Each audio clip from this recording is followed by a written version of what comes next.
welcome to Montana Voices.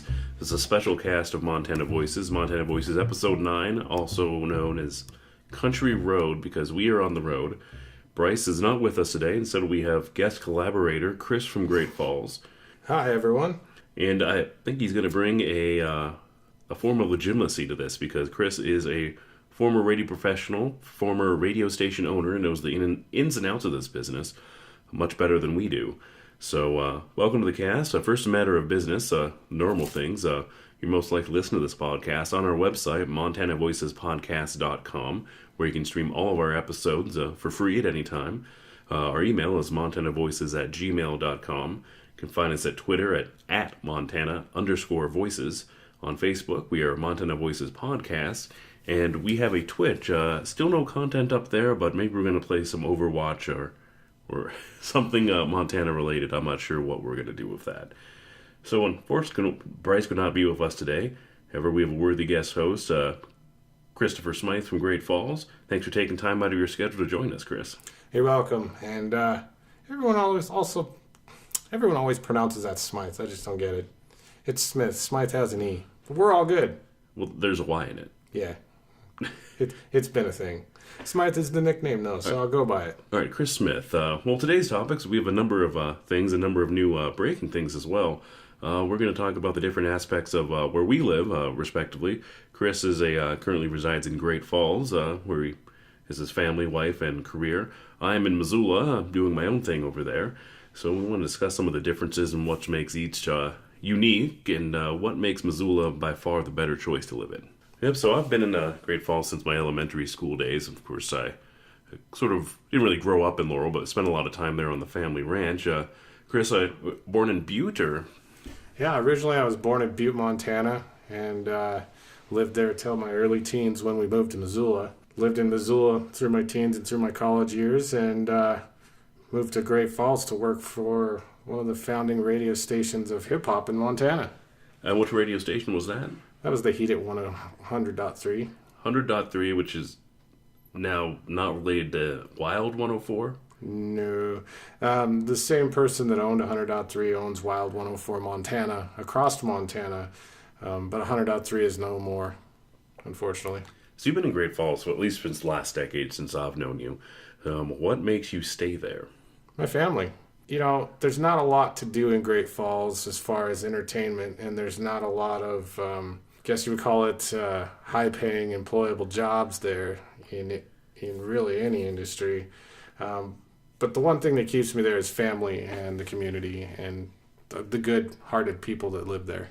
Well, speaking of high-paying jobs, I know Great Falls recently had a thing with a meatpacking plant that I guess is not a thing. Is that right? Or, you know, from what I've heard, Friesen doesn't have the funds to move forward with it, but it didn't help that there was a large group of people that wanted to chase them out. Yeah, I heard a lot of those detractors for a number of reasons, citing usually the negative aspects of a meatpacking plant, but I think those negative aspects are some of the same negative aspects you get from any large employer, such as I think we have ADF that's on the north side of town, and the grain plant in Wheat, Montana, so there's certainly some things going on there, but certainly a lot of service jobs. I think Great Falls is a hub for those Canadian dollars.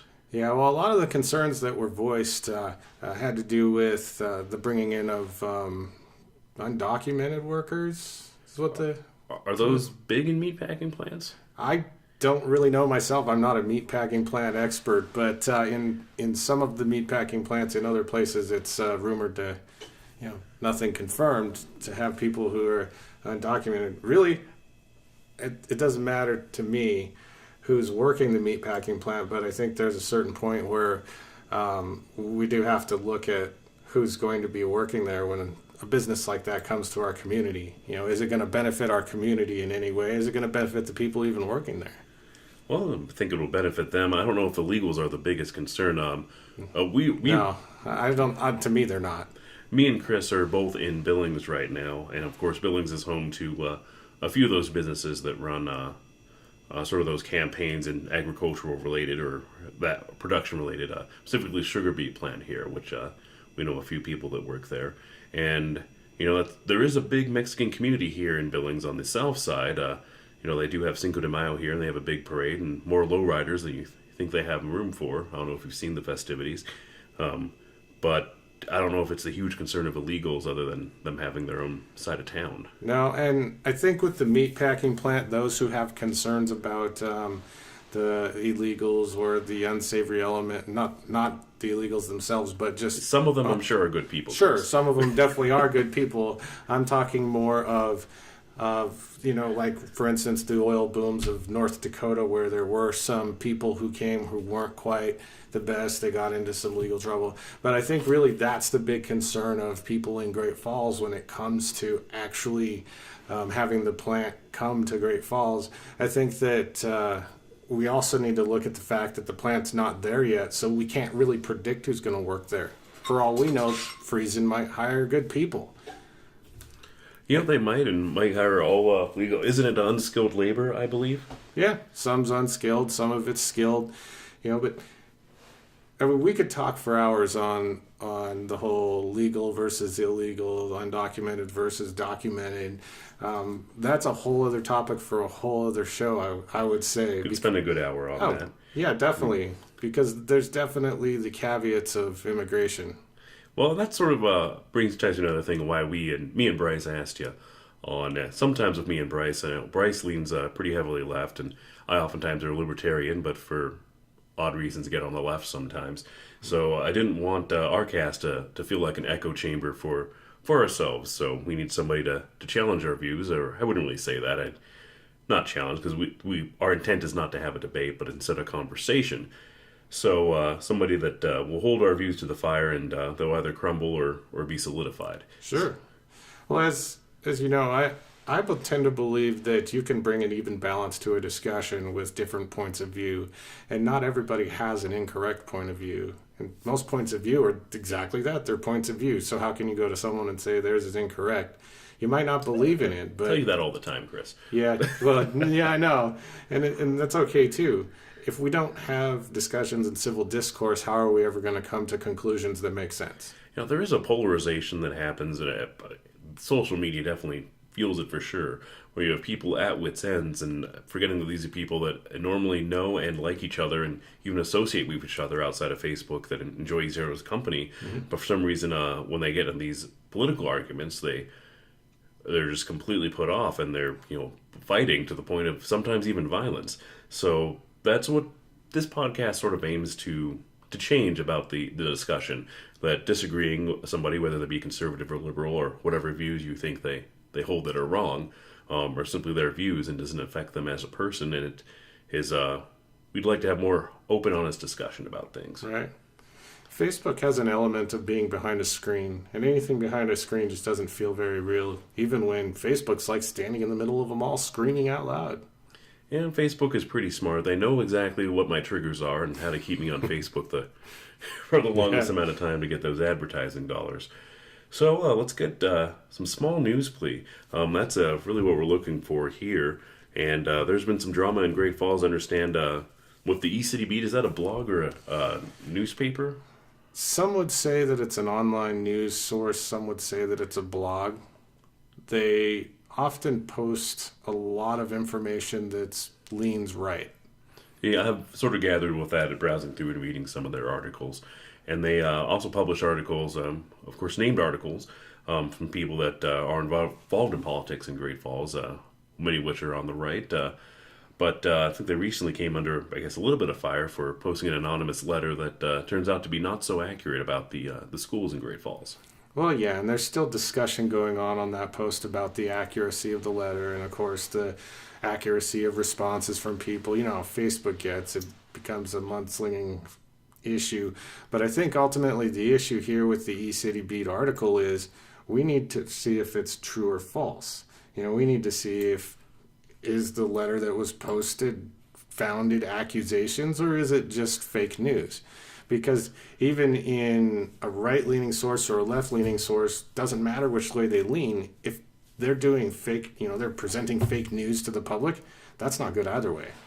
So for those not in the know, the E-City Beat article featured an anonymous letter in which a supposed parent accuses the school district of having a school is unnamed in the article, of not having heat during these winter months, and that their boilers have been out for 2 months, and the children are forced to wear coats and such.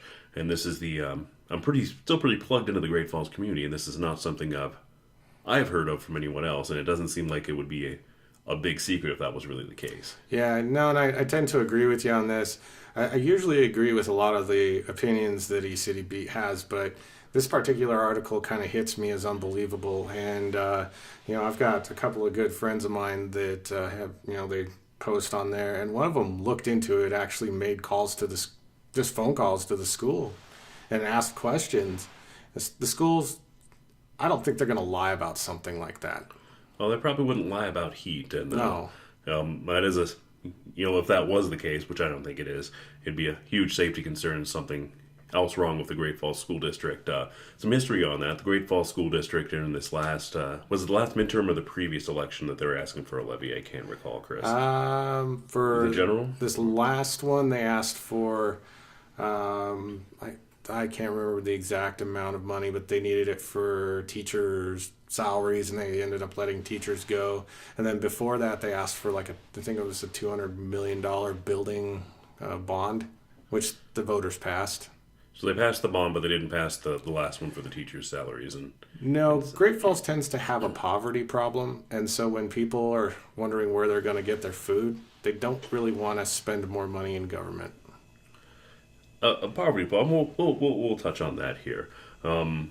There are some that definitely say that, specifically people on the right that say even some will say the majority of people in Great Falls are on some form of public assistance. I'm not sure what those numbers are. I don't think those are accurate, but I'm not sure the poverty problem in Great Falls is as pronounced as some people might want us to believe. And that could be very true. I mean, I don't know the specifics on it, but I do know that when you can throw a rock and hit somebody who's on some form of assistance, there's a problem. Yeah, perhaps there is a problem, and perhaps it's more of a city economic problem, which is one of the things we are, of course, discussing here. And what makes Missoula great is we in the last midterm there was a bond for the schools, which was approved, and awful open spaces, open places, I think they call it, was also approved in Missoula. So I guess very much different of opinions there, and I've spoken to a lot of people in Missoula about it and understand a lot of them aging, getting to retirement age, where they're not going to benefit from an open space because their ability is limited, and not going to benefit from a school levy in their lifetime, but still voted for it because they thought it was the right thing to do. A couple bucks on them are already high property taxes is for the good cause. I'd like at this time to give a big shout out to Jesse Ramos, the one of the guys over in Missoula government that is part of making things better for Missoula government. And one of the things he's all about is he's not about, spending a ton of money. He's about spending it right. And Jesse Ramos unfortunately does not represent my district. That's I can't recall her name at the moment here. So for the small news, of course, we have the eCity Beat, and then we have the electric in Great Falls, sort of often leaning more towards the left. And we're still looking more for those sources. I guess what does the eCity say? They're all the news that the Tribune sees unfit to print. So a kind of a correction there that I personally believe. I don't see the electric as leaning left. I see the Tribune as leaning left heavily. And the electric is fact-based. Read their articles. Yeah, I've read a number of their articles, and we've featured them on this podcast in the past. So, yeah. Is there really articles in the Tribune still? That's debatable. Is there articles that you would get something that would be leaning left other than a crime report or the minutes from a city council meeting or whatnot? I've kind of found the Tribune has become more of a tabloid or a news source from out of state. And I don't really find a lot of local news unless it's trashing a politician or making one look good, depending on who that politician is. Well, they absolutely are from out of state, of course, owned by Gannett. Where's Gannett out of? And the Gazette here is owned by Lee Enterprises, if I'm remembering right. So all of our newspapers in state are pretty much owned out of state, and cover up budget shortfalls. You end up with a shrinking newsroom, and instead of having your local reporter on the ground interviewing people, you have an intern in Seattle or somewhere who's writing 100 articles a day on the subject, and Yeah. And then, of course, you have your AP featured content or your Lee featured content from unnamed authors wherever. See, and that's where the Electric went right. They run local articles. They run local articles that they look into, that they do the research. They bring photos. They bring interviews. It's not just some random statement with no backing facts. And they also differ on access as well. I think they do have do they have a donate page, Chris? I can't recall, and they probably do. But point is, we research a lot of articles on this podcast and go to a lot of different news websites, and we're always getting stuck behind a paywall, and we simply can't afford to pay every single newspaper in Montana a subscription fee to see what's behind there. So, oh man, the Tribune's horrible for that. 5 articles a month, they say, but you can get around that if you need. Yeah, just get another Facebook account and log into your second, and then your third, and then your fourth, and I do believe that's against Facebook terms of service, Chris. Yeah, I have no idea what you're talking about. I've been told there are ways to get around this. Theoretics. Yep, so small town news, which in front of us is the Wheatland County, what do they call it, Chris? The Wheatland County, no, they call it the Times-Clarion. For Wheatland and Golden Valley County, an area that we went through here, news in Lavina as there's been some flooding to take out a road, and it looks like FEMA people are doing FEMA things there, surveying the disaster that happened over this last spring and trying to do their thing. They didn't bring any camps this time. I didn't see the rail cars of the cattle cars as some people have feared. Yeah, these photos here of the disaster look quite empty. Slight washed out road. Yeah, I mean, there's no trash anywhere. And that's one of the things I used to see on the news articles on the Tribune is some trash and in the pictures from where the people were camping that were protesting. But this thing looks like it's just a FEMA disaster. Right, well, nobody was protesting, I don't think. Yeah, I mean, what would they protest? FEMA? FEMA? Speaking of government protest, in the news today, this isn't specifically for Montana, but we're going to talk about Ammon Bundy.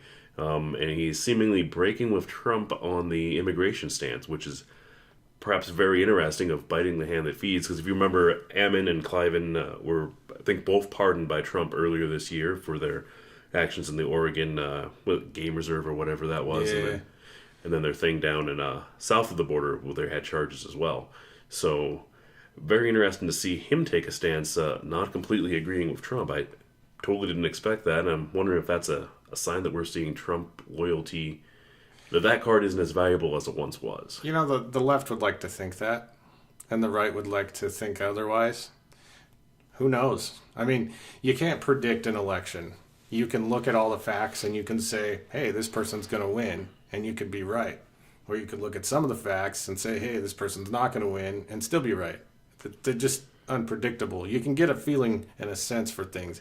And that's what we're doing here with, this guy's loyalty. He's breaking with Trump, so what does that mean for him? Does it mean bad for Trump, or does it mean bad for him?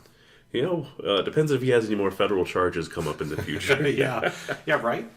Yeah, that would be bad for him in that regard. But, that's very interesting because I don't know why he felt to do this. He could have just not said anything, and we wouldn't remember Ammon or Cliven Bundy today. Sure. And we certainly wouldn't be talking about it. But, in this last election, we, of course, have Rosendale and Tester. And Rosendale heavily backed by Trump. He visited 3 or 4 times? Yeah. His backing from Trump contributed to his close win, whatever we want to call it. I think he would have lost by a lot more had Trump not shown up. We questioned whether or not Trump actually helped in a previous podcast, but I'm not sure if he is a polarizing figure, and the just hatred he had for Tester, of course, after that whole Jackson VA thing. Yeah. So, but that value immediately after the election, Trump was, of course, out condemning the Republicans that lost their elections, that did not embrace him, and I'm not sure if that helped or hurt them is the thing.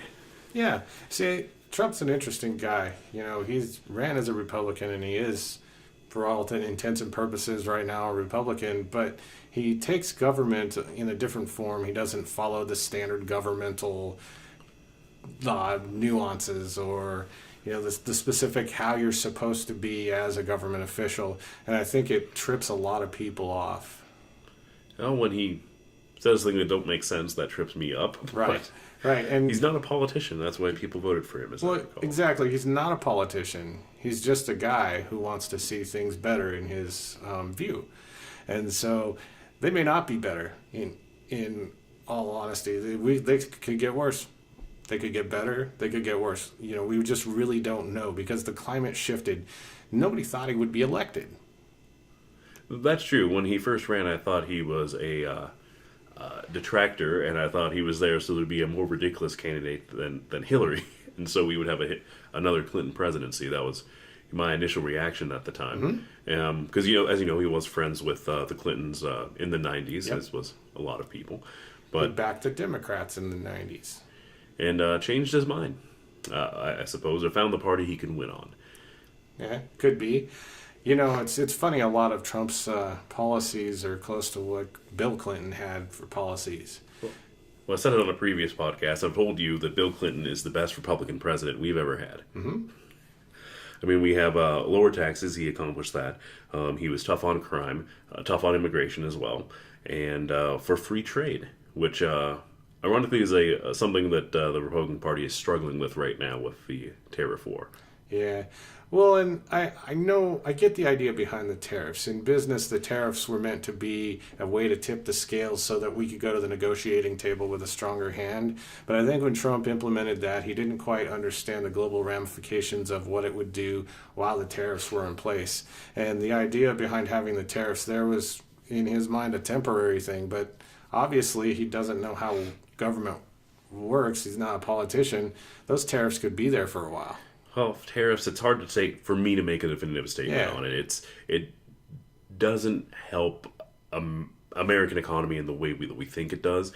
It does help level the playing field. For example, you're making a car in America, you have the UAW where you're paying workers an honest wage where they can actually afford the car and aren't living in poverty, and you're treating them right, not overworking them, and they have safe working conditions. You go to somewhere like China where those worker safety and worker health are concepts that don't really exist. And then, of course, they're not getting paid anything worth anything. So to level that playing field with that, but I understand that, but I'm still a little bitter about tariffs, I guess we'll say. And I'm not an expert on matters of money or tariffs or the economy by any means, but I've listened to some of Trump's broadcasts where he talks about the reason for the tariffs was simple, to bring a stronger hand to the negotiating table. Like if you go to a negotiating table with the weakest hand, you're not going to get what you're asking for. So you think he's putting in tariffs to renegotiate the lowering of those tariffs later for something of benefit to the U.S.? Not necessarily lowering the tariffs. The way he explains it is he wants to negotiate more fair trade deals where instead of us literally importing more than when we export, he wants to kind of fix that and correct that and set things up so that instead of buying, $2-3 like mice, for example, from China, maybe it costs 10 or 15, $20 for that mouse so that it's competitive with, the American mouse, like a mouse you'd buy made in the USA where it'd be $20. I don't even know where you can get a USA built mouse. I don't either. I really don't. Or much anything, not from... But the point of what Trump is doing, he's doing a couple of things that I understand. This is what he feels he's doing. I don't necessarily agree with it. But with the tariffs, he's trying to make things so that they're more even in the world of spending. Now, where I kind of see that as a problem is I go on eBay, and if I need a cheap tool, like Harbor Freight tool, for example, a $20 torque wrench, guess where that comes from? Well, China, but even more, I'm not sure if you knew this, but the United States Postal Service has an agreement with China as a whole where they subsidize the shipments from China. Mm-hmm. So you get a product shipped from China on eBay China or Alibaba or whatever other site, it literally costs you more to ship the product back if it's defective than it costs the entire thing to get to you. Yep. So we're subsidizing China in the small market. Sure. And like I said, I don't necessarily agree with all of the things Trump has done in this. But again, I'm not a business expert. I'm not an expert on trade. If I had his expertise, who knows? Maybe I'd be a billionaire. Maybe, and I think you have to be born into a billionaire family and then work with that. I hear you just have to borrow some money. Yep, borrow from your dad. That's instead of divulging or descending into a debate, we'll just say that I'm not the greatest fan of Trump. I don't think he's the Yeah. greatest businessman, and I do recognize when he does well, and I certainly detract when he doesn't. And Chris thinks he is pretty smart and knows exactly what he's doing. So, new construction in Great Falls coming up. Sure. We have fairgrounds. They're redoing.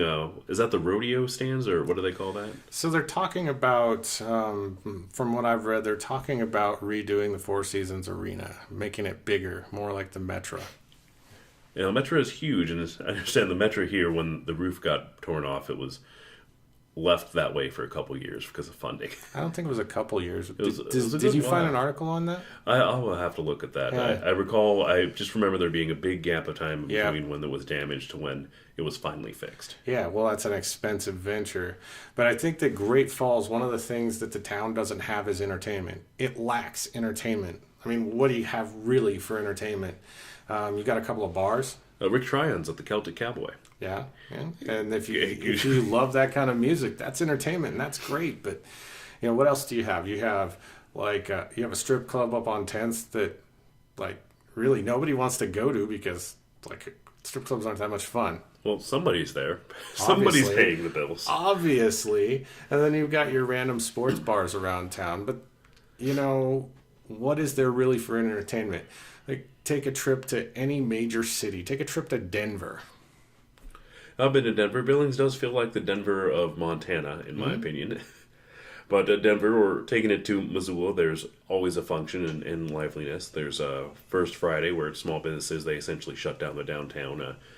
Downtown's pretty much shut down on Saturdays. You, of course, have the farmer's market, and there's a small business artsy thing that happens a few blocks up, and always a music venture or parade or something that brings people to that area, to the, I guess they call it the hip strip, as they call it here. We ate on Montana Avenue, Yeah. which they call the hip strip here as well. So, and that's changed a lot since I've lived here.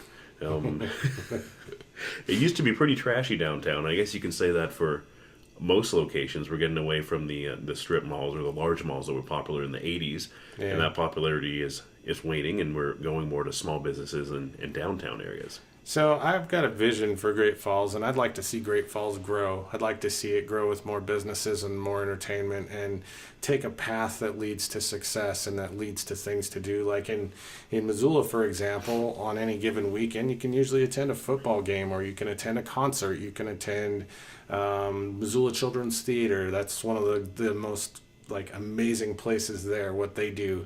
You can go to the Wilma. The Wilma's always got something entertaining going on. But what do you have in Great Falls? Well, except for the Missoula Children's Theater, which I think is public funded. Those are all private ventures with things that are happening. And maybe that's, so we're not exclusively talking about Great Falls. For other small communities, maybe some struggling communities, of which there are numerous in Montana, how do you encourage that business and that livelihood to occur?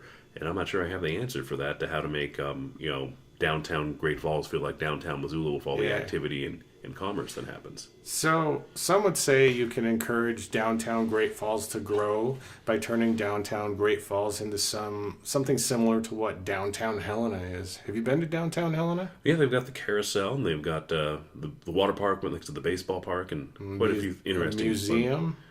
Yeah, well, we have museums too in Great Falls. Yes, so, but you can learn all about your rural country art. Their downtown is very unique. They've got that museum with, I honestly haven't done the tour, but it looks amazing from the outside. They've got the carousel, the ice cream shop. They've got the walking downtown district, where you walk up the district. They've got a movie theater right downtown with big D screens. Helena is not much larger than Great Falls as far as population density goes, but yet they've got so much more there. Well, you're right, and in Winfa, there's a lot of public dollars that got spent there to make that area. I imagine you would advocate the same for Great Falls as far as renovating downtown. Last I knew, they couldn't even afford to service the meters. Yeah, so they've been trying to get more public dollars passed to do downtown, but when they get these dollars passed, their plans are not this. They're not something like what Helena did, and I think that's part of the issue. Is you've got people that are not planning this thing with the future in mind. They've got this vision, but the vision is about trying to gain the tourist dollar. Great Falls isn't a tourist town. It kind of is. It's the first stop from Canada. I mean, there's no shopping in Shelby, because I think that's I-90 coming south. And if they want to go further down, it's Missoula, Billings, or Bozeman for the main shopping venues. So there's a lot of those dollars coming in. Right, but it's not a tourist town. Have you ever been to Deadwood, South Dakota? I have not. That is a tourist town. All right. I see what you're saying about the tourists. I guess I'm grouping tourists and touring shoppers in the same lump. Right, and even the shopping, if you've been to the mall is a dying breed in Great Falls, and a lot of that has to do with the rates for the rents. Well, the malls are dying everywhere. They're falling out of favor. They're no longer fashionable, in my opinion, which I'm all for. I've always hated the mall. So especially when you can go on Amazon and get stuff cheaper. Yep, Amazon. Well, there was certainly more things to the mall, and there's more things that bring people shopping downtown instead of buying things on Amazon. I'll tell you, one of my favorite places, if you like cowboy stuff, is Hoagland's Western Wear.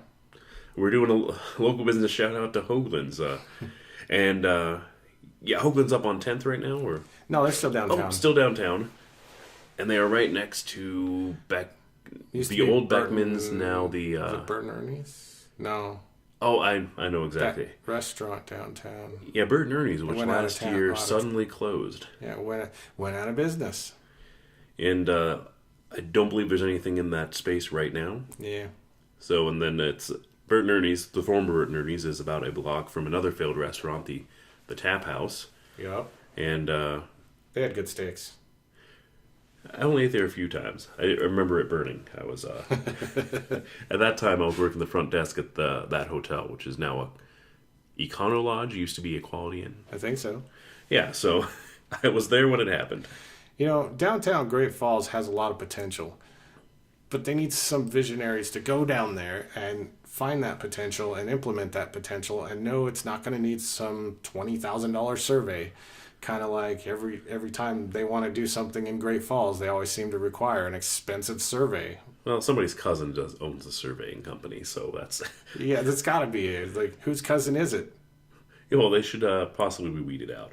A survey, and I think... there's been small improvements. The Chamber of Commerce is downtown as well as the Downtown Business Improvement District, or BIDIP, whatever they've recently moved. But they're working hard to make this a thing. Of course, that's member funded, so that's mixing public and cooperative enterprises right there. But they're doing things to clean things up. But Great Falls has come a long way, similar to how Billings has. I said Billings used to be downtown Billings was a trash heap 10 years ago. It was a dumpster fire, and Great Falls was maybe not quite as bad. It wasn't so colorful, but definitely a lot of disparity and a lot of junk. So and nobody's saying that Great Falls is a total dumpster fire. Well, okay, some people are, but it's not a total dumpster fire. I think that Great Falls, it has a lot of room to grow, and right now being dependent on the base is not good. And the fact that the economy itself is mostly like service-based jobs and food industry is. That's where we get that base dollars. Yeah, it's imbalance. And I see a place for things like transportation, hubs in Great Falls, and I see a place for the tech industry to move in and literally buy up some of this cheap land and hire some of these workers that'll work for, what we consider a high wage, like $18, $19, $20 an hour, but where most cities consider that like regular. Right. There's certainly a big wage disparity between us and what we consider poverty on the national level and what's acceptable in Montana. So I guess I'm on the lower end. I could move to New York and I looked this up recently. Not that I was planning to jump ship, but I could move to New York and literally triple my wage. So you could, but you'd also triple your bills. Yeah, possibly. It'd be nice to make over six figures, but yeah. Well, and I've looked into that. I could move to another state. I could move to Denver. I could move pretty much anywhere and, triple, quadruple so much my wage and live comfortably. But that's not where my kids are at, and that's not, a small hometown flavor. That's moving to a big city. Yeah, absolutely. And one of the things we consider was Colorado, but I think they have an average of school shooting a week over there, which is a problem we don't have in Montana. Yeah. Thankfully. Yeah, I'm glad we don't have that problem. So as far as the creating that economic environment that's pleasant for everybody, and also in all other small towns. You know, places like, I mean, in the newspaper right in front of us, Lavina, where there's, I mean, it's not desolate yet, but those areas are certainly going down. Yeah. You know, Great Falls has a problem with spending a lot of money, but not the ability to bring it in. And so when you have a small tax base the way that Great Falls has, and then you start doing a lot of things like $200 million school bonds, that starts to add up. Yeah, that money gets spent here, but you know, I guess I'll have to do some more research. You mentioned the base a bit ago. I'm not sure. I mean, they don't pay property taxes for the No. base. Obviously, they're contributing to the economy out with their retail dollars, and also if they live off base, they're contributing to property taxes and etc. But they're Do some research on it. I think you'll find that it's pretty accurate that the more they hit up the taxpayers, the more the taxpayers are feeling the I don't want to use that term because that term was good during the last election, feeling the burn. yeah, some of us are still feeling the burn, Chris. To remain nameless. In the last election, something we didn't see come up, which I remember growing up, there was always mudslinging back and forth that, you know, so-and-so was going to close down Maelstrom, and it was always a big talking point. I'm not sure if anybody ever suggested that. Yeah, no, I don't think Maelstrom's was on the list of bases to be cut. Yes, but it, you know, doesn't hurt to sling some mud and get your name out there. So in politics, I see it all the time where they sling mud and they get their name out, and somebody goes, "Yeah, all right, the other guy's bad," and you know, but why can't we bring honest politics to the table? Well, some people have tried. You mentioned feeling the burn, and as much as I think both me and you disagree with a lot of his policies, I will say he's one of the only honest politicians. You look at tapes from him dating back to the early '80s when he first went into the office to now, and he's been on the same soapbox pretty much. Sure. So, and also not beholden to corporate donations and such. As that's how you maintain those steady positions, and apparently that resonates with the voters of Vermont. Oh, it definitely resonates with those voters. They voted him in again. And but not so much on the national level, or depending on who you believe it. Yeah. The system is rigged. Yeah, that's part of that big old news thing. Well, he's a Democrat or not Democrat, depending on what the season is. Well, moving into, I guess, sort of our people. In this last election, we had a lot of people from out of state in the election. Gianforte, I looked it up. He's from, I think it was Santa Barbara, California. Yeah, but he's not out of state. Not out of state. You live here 24 years, you're in state. Just because you came here from out of state, and I know that's a thing of contention for some people. They go, "You're not a true Montanan. You weren't born here." I mean, yes, Gianforte did some good things. He did some good things in Bozeman. He created a business, and definitely A booming business. that he sold, and is still doing something today. Or part of the Oracle Cloud, right? Or who did Oracle get bought? I haven't kept up with it much after Right Now Technologies, to be honest. But Hard to keep track of. When he did that, and you can go to Bozeman, you can see the results. Bozeman and Belgrade are now Bozegrade. One big giant town. Well, we didn't have Right Neck Technologies in Billings, and Laurel is West Billings here. Yeah. So And Billings was a whole other matter. It's created by oil. Well, we are in that field, and the proximity of the fields. Is that the founding of Billings? I don't know that for sure. But when I drive through Billings and I see a lot of oil, I gotta wonder. I mean, there's certainly some out here. But, those oil, there's not currently a boom in Billings for oil. And obviously they have the big refinery here. The coal-powered electric plant is no more down there. I think there is some sort of activity. There's 2 refineries across the highway from each other, that I know, towards Lockwood. So definitely refinery jobs, which of course great paying jobs. And Laurel also has a refinery. I guess Yellowstone County is the place for refineries, I guess. So didn't you want to touch on the topic of the slaughterhouse? Didn't we cover that? We kind of covered it. But as we're talking about things that can make communities boom, I wonder, I know there's some opposition to that slaughterhouse, but there was slaughterhouses before in the Great Falls area. 3 of them, if I remember. There was 2? 3? Yeah, that industrial district, downtown, which the remnants are kind of still there with Gerber's. I'm not sure if Gerber's is they're a metal Yeah. fabrication plant for those not in that know. Yeah, and the remnants of it are still downtown.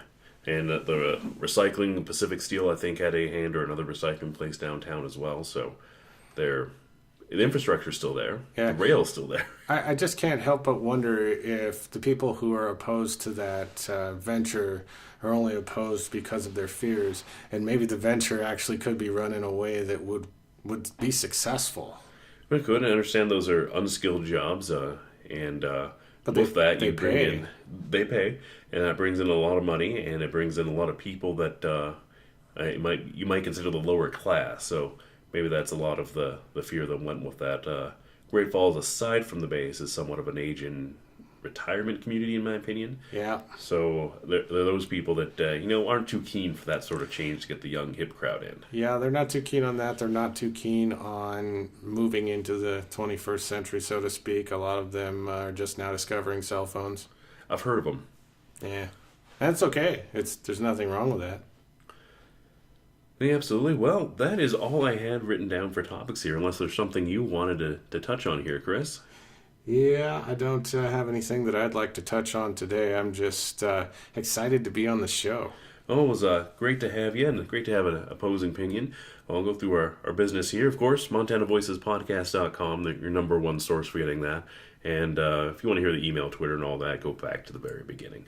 But thank you for listening. This concludes episode 9 of Montana Voices Country Road. Tune in next time where we have a number of other exciting topics, including Montana Power, or the lack thereof of Montana Power, Right. and some of our electrical infrastructure. Thanks for listening.